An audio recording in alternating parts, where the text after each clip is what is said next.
ब्रह्म। नमस्कार मित्रों, हमारे वैदिक परिवार में आपका स्वागत है। श्री वेद भाष्यकार श्री स्वामी शरण जी के मुख से वेद मंत्रों की सरल और प्रमाणिक व्याख्या सुनने के लिए हमारे YouTube चैनल को अधिक से अधिक लोगों तक पहुंचाएं, सब्सक्राइब करें, जिससे वेदों का प्रकाश घर घर तक पहुंच सके।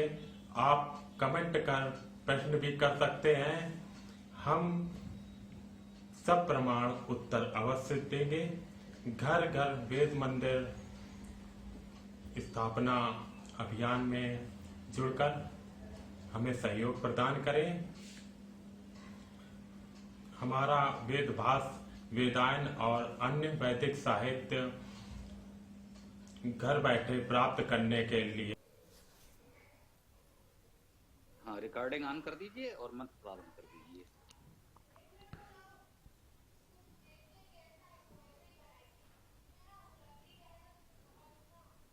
कौन से नंबर का है?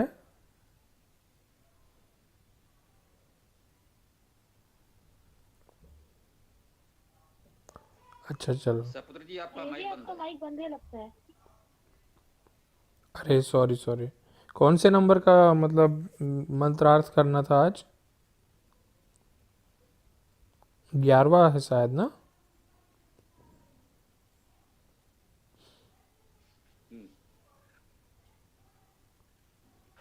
ठीक, मंत्र तो है, रिकॉर्डिंग भी ऑन कर दें, देख लीजिएगा जी।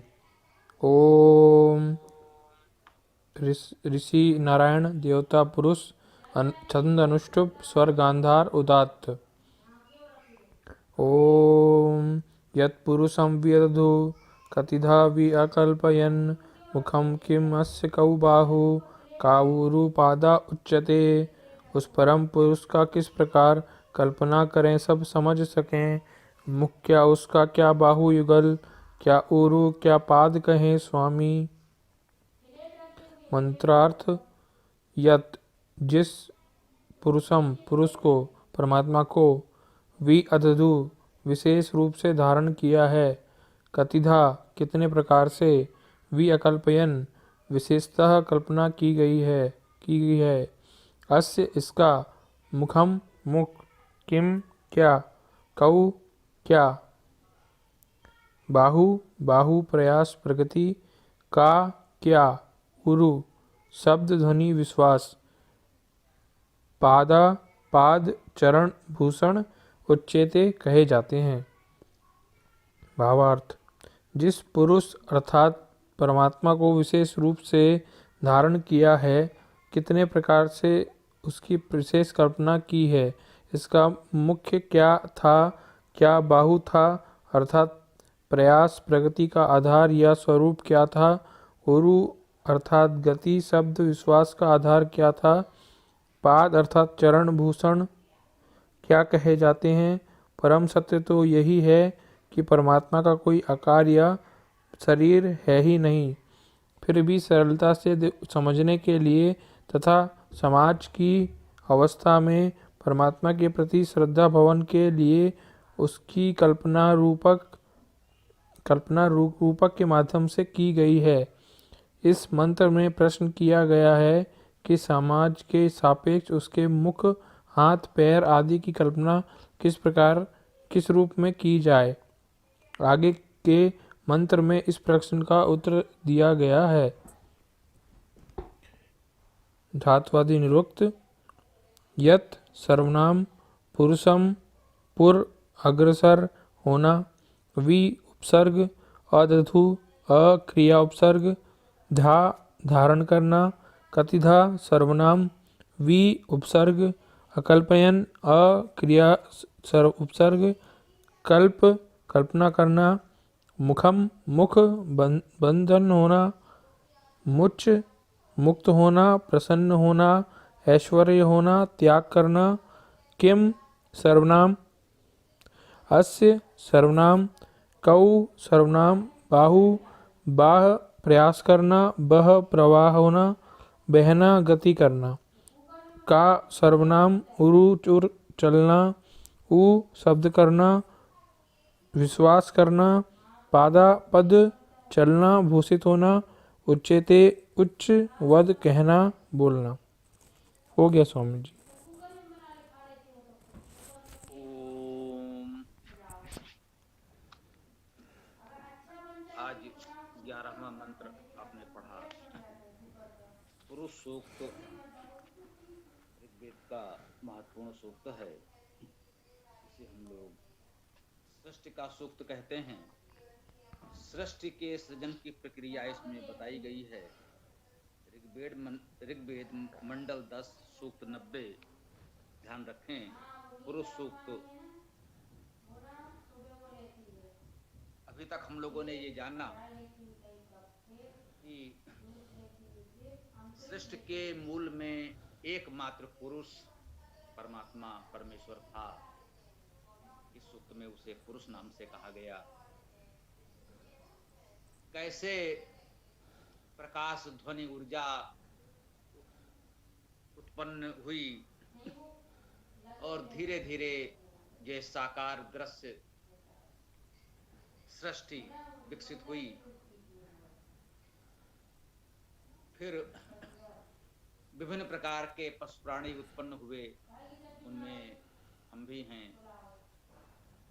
ग्राम्य पशु विविध हुए, जिसमें हम भी थे।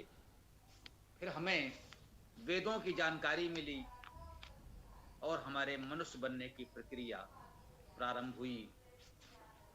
पिछले मंत्रों में हमने ये सब देखा जाना कि किस प्रकार से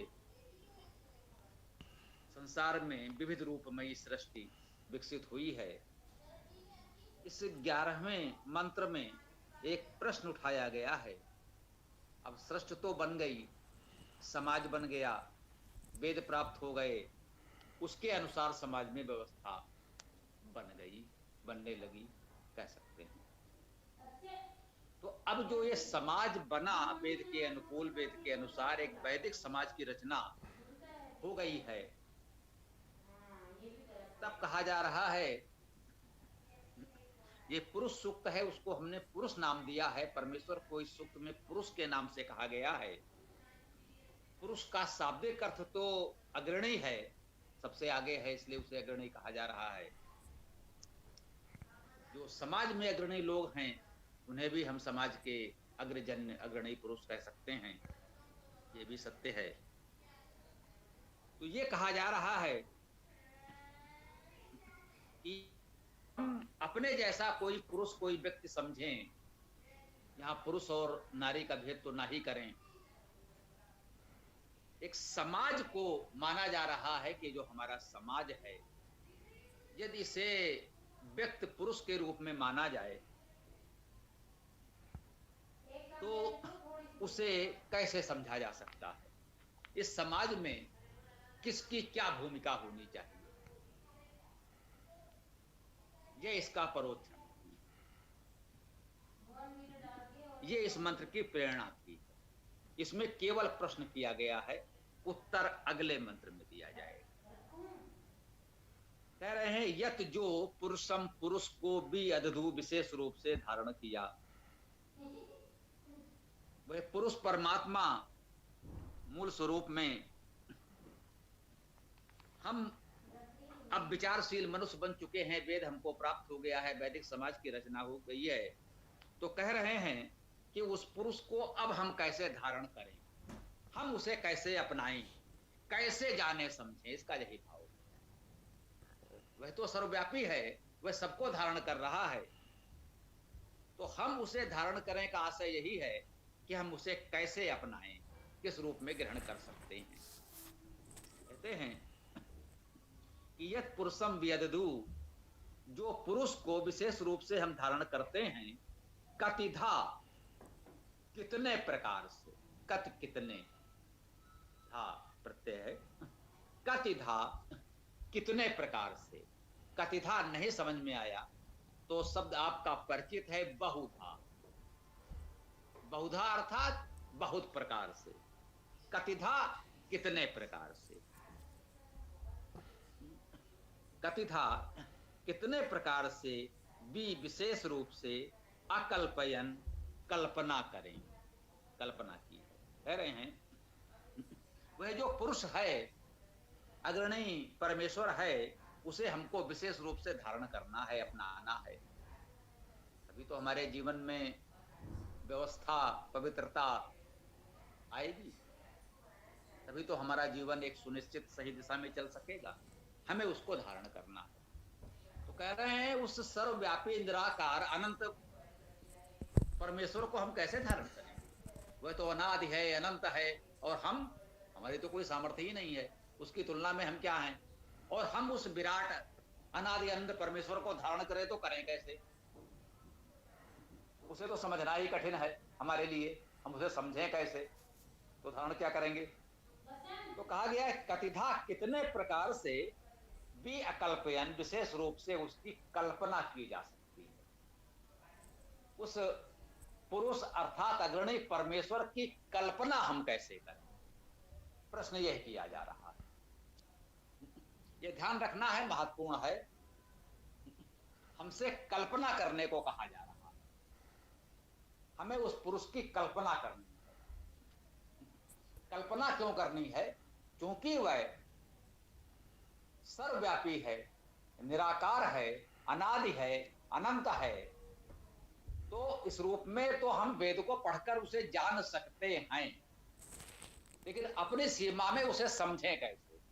उसका एक छोटा सा प्रारूप बनाएं, समझने का प्रयास करें।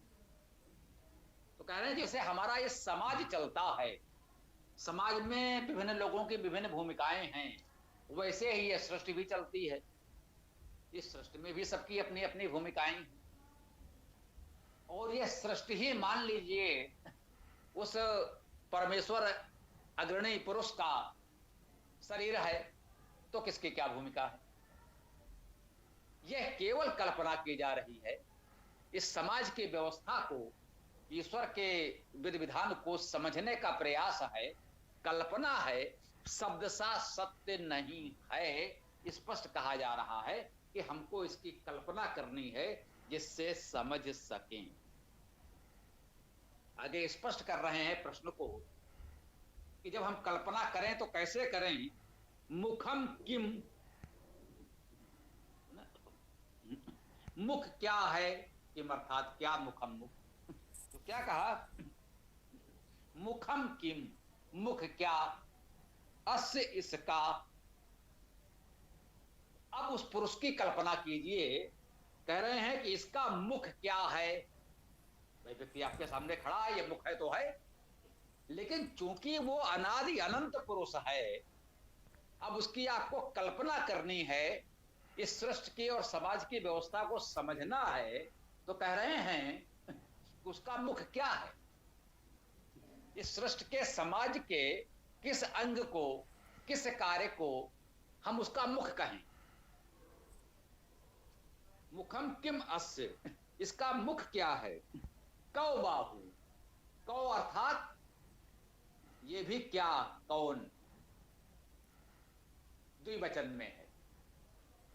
किम एक वचन में था। मुखम किम अस्य, मुख एक है, तो मुखम किम अस्य, इसका मुख क्या है?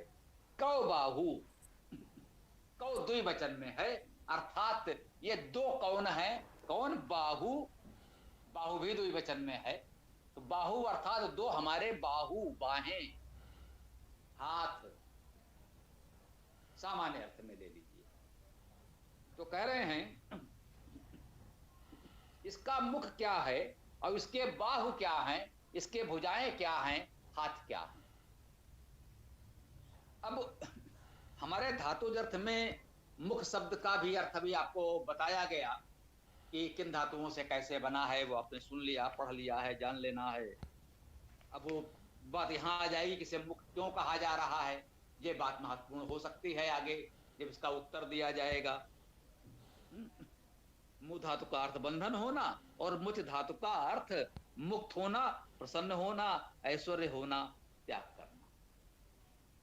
बंधन भी है, त्याग भी है, मुक्त भी है। देखिए बंधन भी है और मुक्त भी। मुख में दो धातु में ग्रहण की गई और सारे अर्थ आ गए। बंधन होना, हम मुख बंद कर लें, बंद हो गया, बंधन हो गया। किसी न किसी मर्यादा में बंधा रहे, यह संकेत भी है। मुक्त होना, हम मुख खोलेंगे तभी तो बोलेंगे, तभी तो खाएंगे, तभी तो कुछ करेंगे, तो वो भी करना है। प्रसन्न होना, मुखमंडल पर प्रसन्नता दिखे, कहते हैं भाई आज तो बड़ा प्रसन्न मुख है, इनके मुख पर तो प्रसन्नता दिख रही है, होना चाहिए। तो मुख को मुक्त भी होना है, प्रसन्न होना है, ऐश्वर्य होना है। ऐश्वर्य होगा तभी तो प्रसन्नता होगी, ये भी आवश्यक है। त्याग करना, जब सब कुछ आपके पास हो, आप मुक्त हो, ऐश्वर्य हो, प्रसन्नता हो, तो भाई कुछ त्याग भी करो। त्याग नहीं करेंगे तो इन सबका क्या अर्थ है? फिर तो ये सब नकारात्मक हो जाएगा। इसका आध्यात्मिक सकारात्मक महत्व तभी है जब आप त्याग करें।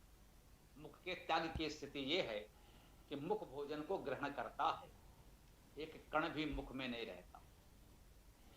जितना भोजन ग्रहण करता है, पूरा का पूरा भोजन 100% आगे बढ़ा देता है। तभी उस भोजन का उचित स्थान पर उचित पाचन होकर शरीर का पोषण होता है। यदि वो भोजन मुख में रह जाए तो शरीर का निर्वाह पाचन पोषण नहीं हो सकेगा। तो मुख जो कुछ ग्रहण करे, त्याग की भावना हो, संभाल कर रख लेगा अपने पास तो हानिकारक हो जाएगा। उसे त्याग करना होता है।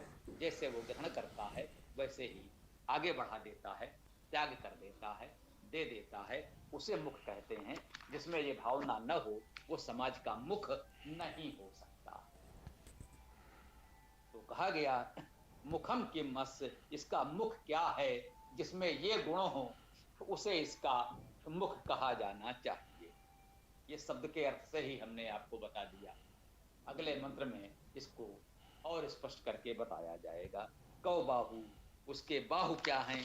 तो बाह धातु में प्रयास करना अर्थ है, वह धातु में प्रवाह होना, बहना, गति करने का अर्थ है। तो इन्हीं बाहुओं से हम सारे प्रयास करते हैं, इनमें गति होनी चाहिए। यदि हाथों में गति नहीं होगी, ये बाहु हैं, यदि बहेंगे नहीं, इन्हें बाहु इसीलिए तो कहते हैं कि बाह प्रयास करना और बहना। बहाए ना हाथ दहाए रिस छाती। लोक काव्य में कहीं आया है, कोई व्यक्ति कह रहा है किसी स्थिति में कि बहाई ना हाथ, ये हाथ हमारे बह नहीं रहे हैं, ये बाहु तो हैं, इन्हें बहना चाहिए लेकिन नहीं बह पा रहे हैं, जड़ हो गए हैं। ये स्थिति अच्छी नहीं। अगर हाथों में प्रवाह नहीं होगा, हाथ ये बाहु हमारे बहेंगे नहीं तो क्या होगा? दहाए रिस छाती, फिर तो सीने में, इस छाती में जलन होगी, दहन होगा। अगर हाथों में प्रवाह गति अवरुद्ध हो जाए, हाथ आप न उठा पाए, हाथ न चला पाए, तो कोई कार्य नहीं कर पाएंगे, फिर तो दहन जलन सीने में होगी, स्वाभाविक हो जाएगा। तो इसमें गतिशीलता प्रवाह हो, तभी ये बाहु हमारे सार्थक हैं। आइए, का उरु पादा उच्चेते, अंतिम चरण में ये प्रश्न ही किया जा रहा है। का अर्थात क्या, उरु, ये उरु क्या? उरु जैसे हमने कहा मुखम मुख है, बाहु हमारे बाहां हाथ है, वैसे उरु जांघों को भी कहते हैं, नाभि को भी कह सकते हैं। ये अब आप कहेंगे साहब जांघों को भी कहेंगे तो नाभि को भी कहेंगे तो किसको किसको कहेंगे, ये कैसे? वेद में तो हम उसका धातुज अर्थ ग्रहण कर ही लेंगे। जब उसका हम, जैसा कि संभवतः कल ही चर्चा की है, योग रूढ़ धातुज अर्थ को ध्यान में रखते हुए किसी का हम नाम रख देते हैं तो उस नाम से जाना जाता है। तो कभी कभी एक शब्द से उसी अर्थ में दो को भी हम नाम दे सकते हैं। जैसा कि आप सरलता से समझें कि समाज में एक नाम के अनेक लोग हो सकते हैं। जो भी आपका नाम है, इस नाम के आपके कुछ और मित्र भी हो सकते हैं। उन्हीं गुणों के आधार पर माता पिता ने उनका भी नाम रखा, जैसे आपका नाम रखा। तो जो भी नाम आपके समय तो सुविधा है, आप जरा डालिए अपना नाम, कितने आ जाएंगे। आप खोजेंगे जब तो उस नाम के कितने लोग आ जाएंगे। किसी को लगता हो मेरा नाम ऐसा है जो शायद किसी और का नहीं होगा, लेकिन जब हम वहां खोजने का प्रयास करते हैं आपके अंतर्जाल पर, तो मेरे नाम के बहुत से लोग मिल जाते हैं। तो इस प्रकार से ये संभव है कि उरु हमने कहा तो कोई उसे जांघ कहे, कोई नाभि कहे या कुछ कहे, मतलब आशय यही है कि जो मध्य देश है, शरीर का मध्य प्रदेश है, बीच का भाग है, जो शरीर का पोषण करता है, शरीर को आधार देता है, वो उरु कहा गया। उसके बाद कहा पादा, पादा बहुवचन है, पैर। हाँ, वैदिक भाषा में संस्कृत में जैसे पादव होना चाहिए था द्विवचन में, जैसे कौ आया है, ये हमने कहा ये कौ द्विवचन में है, वैसे पाद का द्विवचन पादव बनना चाहिए था, पैर दो होते हैं तो द्विवचन में आना चाहिए था, परंतु वेद में द्विवचन में पादा आकारांत भी बनता है, ये होता है। देवा भी हो सकता है, वेद में कुछ भी हो सकता है। जैसा प्रारंभ में हमने आपको बताया कि वेद संस्कृत वालों के नियम का पालन तो नहीं करेगा, क्योंकि संस्कृत भाषा बाद में आई, उसकी व्याकरण उसके भी बाद में आई, वेद तो आदि से हैं, तो वेद पर व्याकरण लागू नहीं होती। वेद के अनुसार आप अपनी व्याकरण सुधार लीजिए, वेद आपकी व्याकरण के अनुसार नहीं चलेगा, आप अपने व्याकरण को वेद के अनुसार चलाइए, यही उचित है। तो वेद पर व्याकरण थोपने का प्रयास नहीं कर सकते।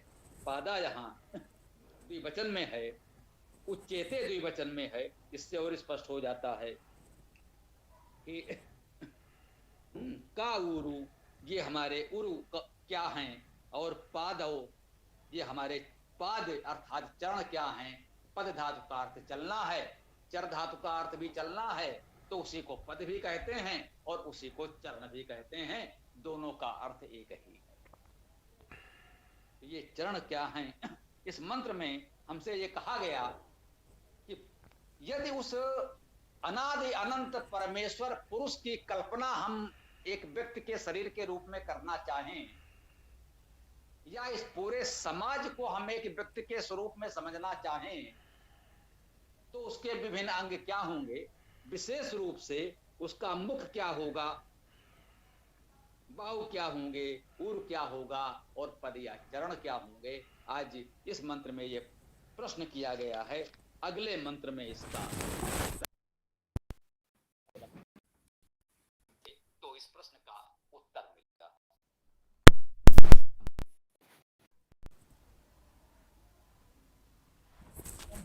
जी गुरुजी, किसी साथी का कोई प्रश्न हो तो पूछ लीजिए।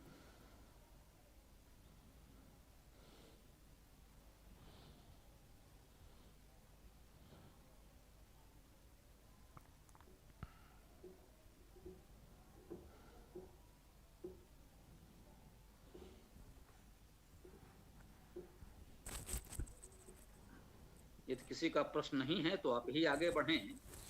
कोई भी किसी को जो भी मंत्र व्याख्या करनी।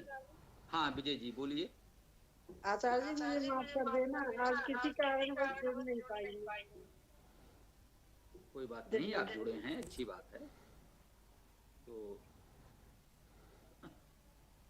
ठीक है, कोमल जी देख लीजिए, आगे मंत्र व्याख्या आपको करनी है, किसी को करनी है, या उसके बाद पाठ आए, जो भी उचित हो अपना करें, आगे बढ़ाएं। जी गुरुजी, विजय माता जी आप बोल रही थी कल मंत्र व्याख्या करने को, तो करेंगे क्या आज अभी? जी आज रहने दो बेटा, मैं कल फल देखूंगी। मैंने अभी पढ़ा नहीं है ना कुछ भी।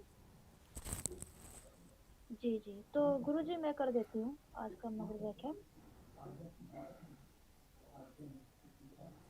जी तो ये ऋग्वेद का, जी गुरुजी,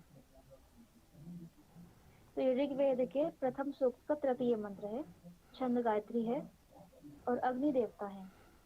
ओम अग्निनारायणमश्नवत् कोशम एव दिवे दिवे यशसं वीरवत्तमम् प्राप्त अग्नि से शब्द गति नित्य हमें पोषण मिले, वीर श्रेष्ठ वीर समयश मिले, श्रेष्ठ वीर समयश मिले। तो देखिए यहाँ पे अग्निना का अर्थ है अग्नि, तो अग्नि में अग धातु है, अर्थात अग्रणी होना, प्रगतिशील होना, गतिशीलता। तो इस संसार में सबसे अग्रणी कौन है? इस संसार में सबसे गतिमान कौन है? तो जो इस संसार को गति प्रदान कर रहा है वह सबसे गतिमान है, सबसे अग्रणी है, अर्थात परमपिता परमेश्वर। तो परमपिता परमेश्वर है। और रहीम, रहीम का अर्थ होता है प्रगति करना।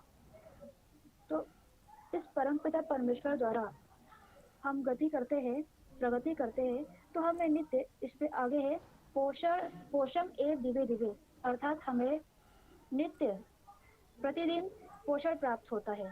दिव्य दिव्य अर्थात प्रतिदिन, पोषण अर्थात पोषण।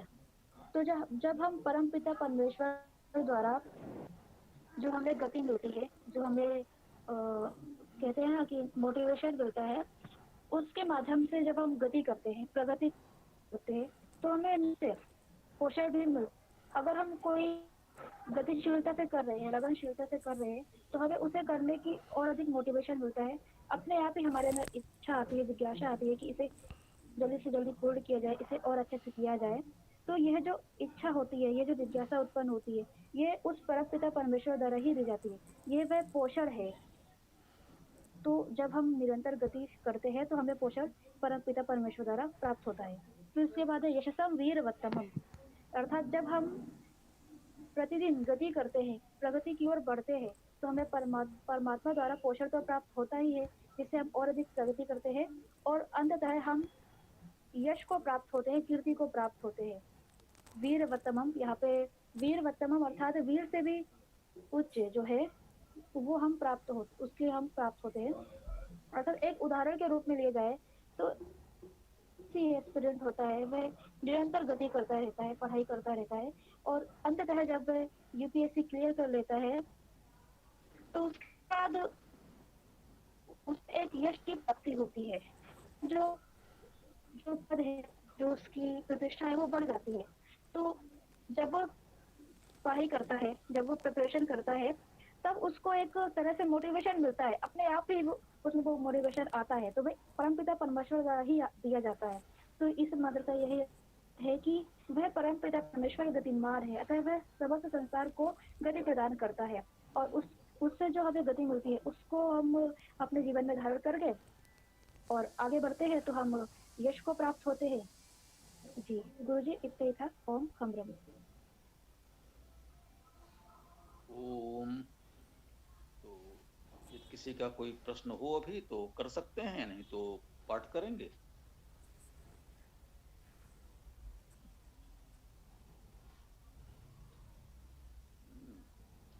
किसी को कहना है तो बताएं या फिर पाठ किया जाए।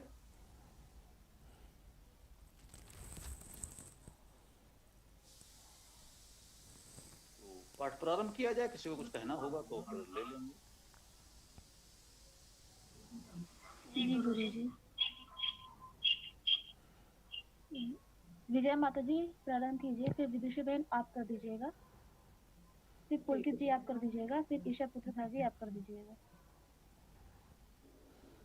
ॐ सहस्रशीर्षः पुरुषः सहस्राक्षः सहस्रपात् स भूमिं विश्वतो वृत्वा अतिष्ठत् दशाङ्गुलम् सहस्रशीर्ष वः परम पुरुष वह सहस्रनेत्र वह सहस्रपाद सर्वतः किए आवृत भू को 10 अंगुल उससे और अधिक। ॐ पुरुषः एव इदं सर्वं यत् भूतं यत् च भाव्यम् उत अमृतस्व ईशानो यत् अन्येन अतिरोहति। हो चुकी सृष्टि जो होनी है वह सब कुछ परम पुरुष ही है वही अमृत सबका स्वामी, संपूर्ण जगत का ईश्वर है।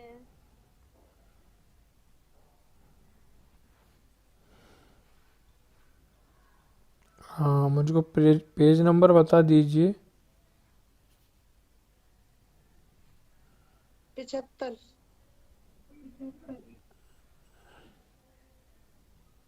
सबका अलग अलग है। वेदायन में तो 70 पेज नंबर है, 16 से प्रारंभ है।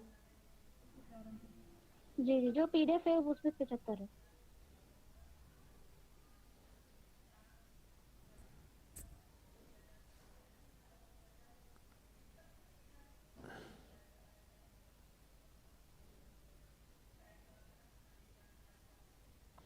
ओम जी तब तक आते वत्सो मनोयमत् परस्माच्चित् सदास्तात् अग्ने त्वाम कामये गिराः। हे अग्नि तुम्हारा शब्द मनन नियमन करता है परम धाम, तुमको वाणी से हम चाहें। ये तो इन्होंने अग्नि सूक्त कर दिया। स्वामी जी इधर तो ये सही लिखा है 75वें पेज पे। कोई बात नहीं, इतना तो ध्यान रखना चाहिए। कौन सा चल रहा है, चलिए कोई बात नहीं, आगे बढ़िए। आज आप लोग कर देना, मैं थोड़ा अभी नहीं समझ पा रहा हूँ।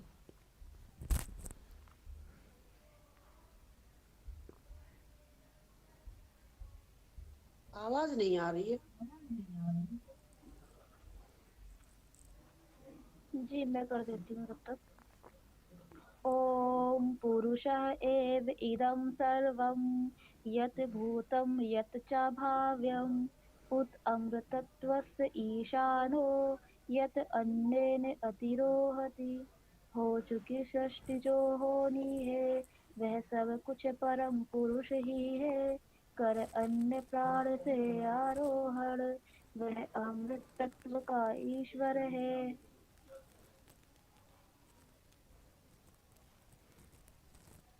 ॐ एतावान् अस्य महिमा अतो ज्यायन च पुरुषः पादो अस्य विश्वाभूतानि त्रिपात अस्य अमृतं दिवे। यह सृष्टि उसी की महिमा है, उससे ही अधिक पुरुष ईश्वर। सब सृष्टि उसी का एक पाद है, दिव्य लोक वह अमृत त्रिपाद। ॐ त्रिपात ऊर्ध्वः उत एत पुरुषः पादो अस्य इह अभवत् पुनः ततो विश्वं अक्रामत् शासनासने अभि। ऊर्ध्व त्रिपद वह परम पुरुष, वह एक पाद से पुनः प्रकट। सब अशन जीव सब अनशन भी संव्याप्त उसी से सदा रहे।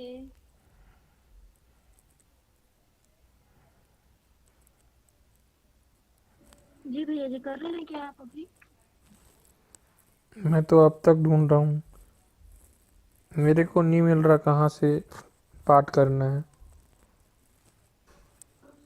जी जो वेदायन है ना, वेदायन भाष्य जी उसका देखिए, उस उसमें 80 पेज नंबर। 80 पेज नंबर, ठीक है देखता हूँ। जी अब 80 पे पहुंच गए हैं।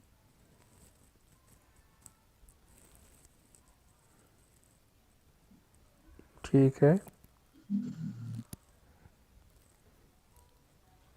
आखिरी के 2 मंत्र बचे हैं ना? नहीं भैया जी ये तो 5वां है। चलो तो 5वां मैं पढ़ रहा हूँ, जो भी है।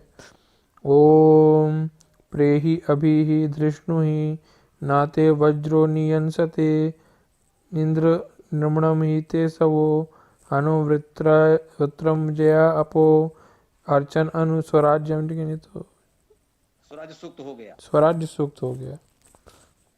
आज मैं नहीं कर पाऊंगा, मैं आप लोग कर लो। वो आपको मैं नहीं मिल पा रहा है, कोई बात नहीं। तो आप लोग देखिए, आज इनको नहीं मिल पा रहा है तो समस्या है।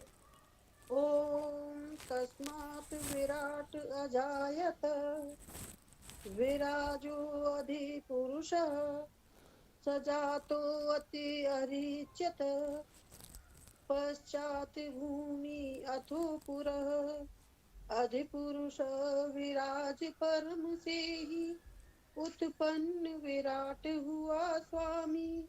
उसने विभाग विस्तार किया यह भूमि रची फिर पूर्ण किया।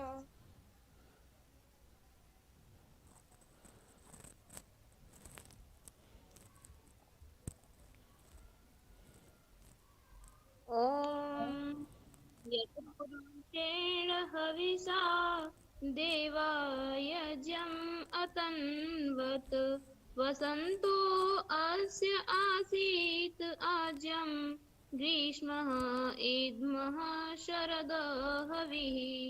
जो हविष पुरुष द्वारा स्वामी देवों ने यजन वितान किया, इसका वसंत तो आज्य बना था, ग्रीष्म ईग्म था शरद हविः।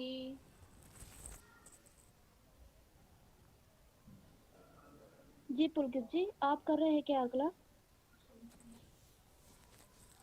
जी। ॐ तं यज्ञं बर्हिषि प्रोक्षन् पुरुषं जातम् अग्रतः तेन देवा अयजन्त साध्या ऋषय च ये। वह सजनकार वह अग्र पुरुष उसको छितकर यजन किया, उससे देवों ने यजन किया, साध्यो ऋषियों ने यजन किया। ॐ तस्मात् यज्ञात् सर्वभूतः संवृतं प्रशद् आज्यं पशून् तान् चक्रे वायव्यान् अरण्यान् ग्राम्याः च ये। उसे यजन सर्वभूत से स्वामी सब प्रगति सरलता अभिसिंचन संभरण किया सब सृजन किया। उससे वायव्य अरण्य ग्राम्य उत्पन्न किए पशु प्राणी सब।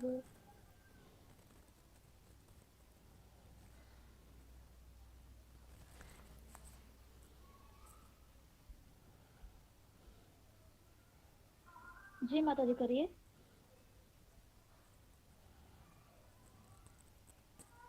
ॐ तस्मात् यज्ञात् सर्वभूतः ऋचः सामानि यज्जिरे छन्दांसि जज्जिरे तस्मात् यजु तस्मात् अजायत।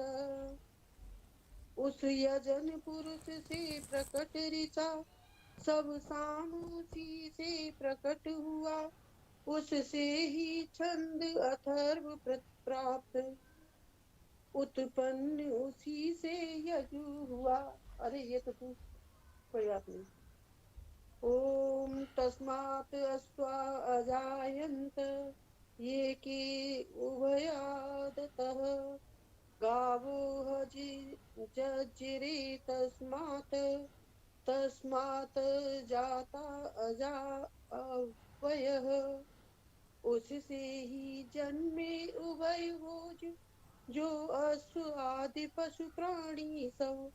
उससे उत्पन्न हुई गायें उससे ही सब बकरी भेड़ हुए। ॐ यत्पुरुषं वे अददुः कतिधा वे अकल्पयन् मुखं किम् अस्य का बाहु का उरुपादा उच्येते। उस परम पुरुष का किस प्रकार कल्पना करें सब समझ सकें। मुख क्या उसका क्या बाहु युगल क्या उरु क्या पाद कहें स्वामी।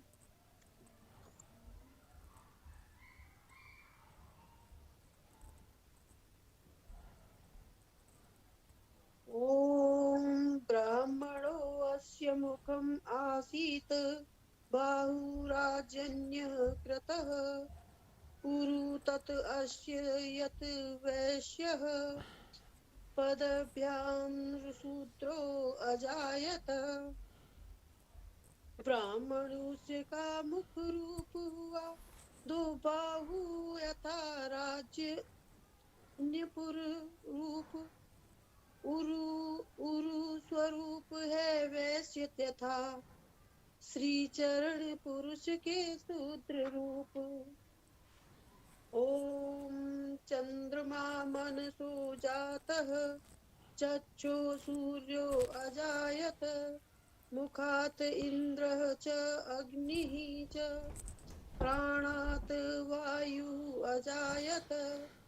उसके न उसके मन से उत्पन्न चंद्र, नेत्रों से सूर्य जन्म पाता, मुख से ही चंद्र अग्नि जन्मे, प्राणों से वायु स्वरूप बना। ॐ नाभ्या आसीत् अन्तरिक्षं शीर्ष्णोद्यौ समवर्तत पदभ्यां भूमिदिशश्रोत्रात् तथा लोकान् न कल्पयन् वह धरती है नाभिजनित शीघ्र से द्यौ वर्तमान स्वामी पद से जन्मी है भूमि यही कानों से दिशा लोक जन्मे।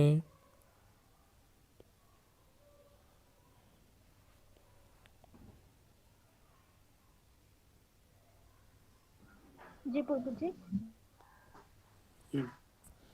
ॐ सप्तस्य आसन परिधेय त्रिसप्त समिधः कृता देवायति यज्ञं तन्वना अबध्नन् पुरुषं पशुं।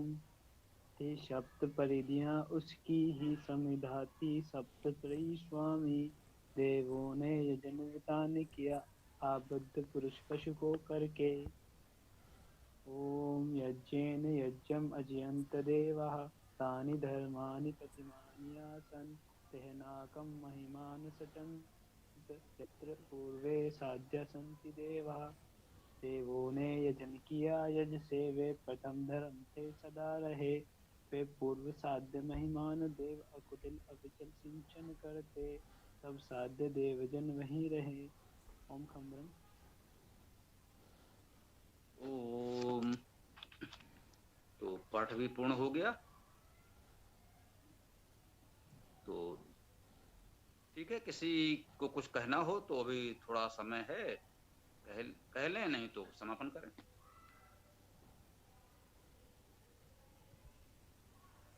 स्वामी जी, ये जो घर में मतलब घर में जो बना रहता है मंदिर अंदिर जहाँ पे मतलब अपने पेरेंट्स लोग पूजा करते हैं, मूर्ति पूजा करते हैं, तो हमको कैसा करना चाहिए? उनके साथ विरोध करना चाहिए या फिर उनको समझाना चाहिए अच्छे से?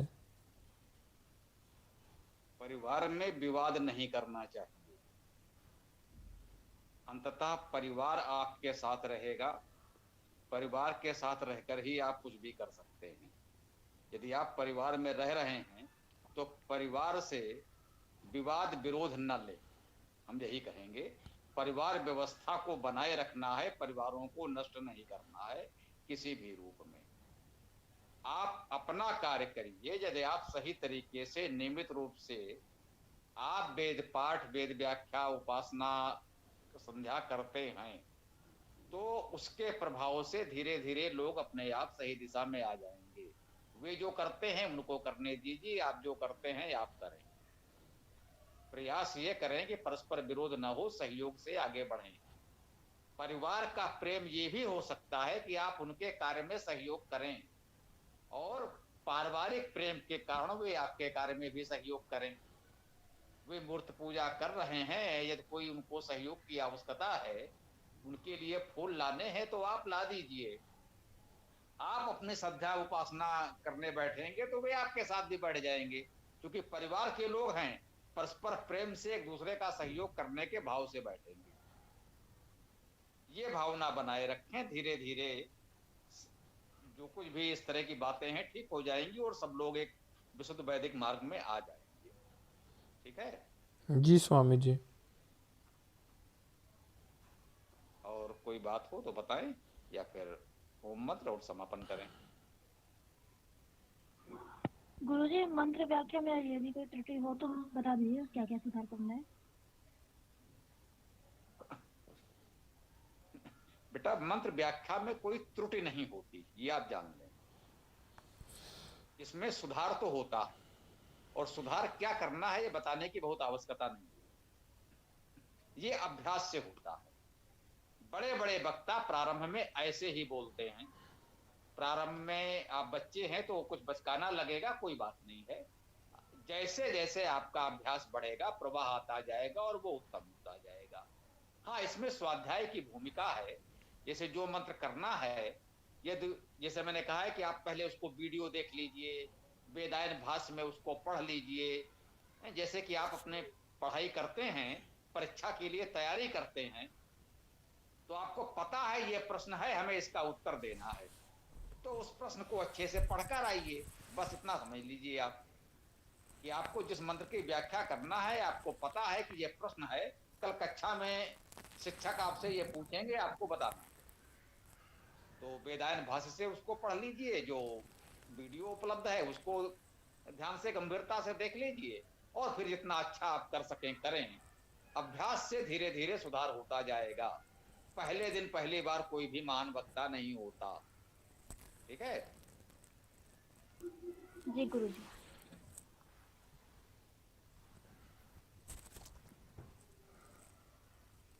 ठीक है, तो चाहें तो समापन करें। जी गुरुजी। विदुषी बहन, आज आप समापन करें। जी। ओम यो असौ आदित्ये पुरुषः सो असौ अहम्। ओम खं ब्रह्म। ओम खं ब्रह्म। सभी को नमस्ते। गुरुजी प्रणाम। प्रणाम सबको। नमस्ते आचार्य जी, सभी को नमस्ते जी। सभी को तो नमस्ते। मैं ये कह रही थी, ये पहले मंत्र बोलते हैं इसे, जो ओम को, इसको एक बार लिख के भेज देना कोई भी ग्रुप पे। ये ओम मंत्र, हाँ, जो ये समापन करते हैं ना, ये अब ये जो बोला था इस अच्छा अच्छा अच्छा, ठीक है भाई। ओम मंत्र सभी ग्रुपों में दे दिया जाए, अपने समूह में भी, और जितने समूहों से आप लोग जुड़े हैं, ये अच्छी बात कही है, सबको ये ओम मंत्र पहुंचा दिया जाए। ये तो आप लोग कर सकते हैं, उसकी अर्थ व्याख्या सहित भी दे सकते हैं, वैसे भी दे सकते हैं। कम से कम एक मंत्र तो लोगों तक पहुंचे, तो अच्छा सुझाव है आपका, इसको दे दीजिए। ठीक है ना, ये तो आप लोग कर ही लोगे। धन्यवाद आचार्य जी। जी, यहाँ ये सब बच्चे करेंगे, ये तो इन्हीं का कार्य है, करते रहेंगे। तो ठीक है, कल पुनः हम मिलते हैं। ओम नमस्ते। ओम खम ब्रह्म। जी नमस्ते सभी को। ओम ओम यो असौ आदित्य पुरुषः सो असौ अहम्। ओम खं ब्रह्म।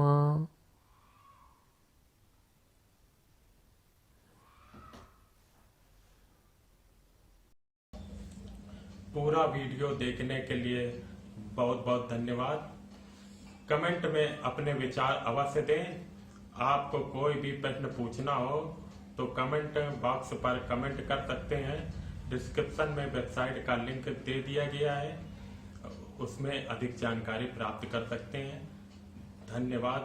ओम खम ब्रह्म।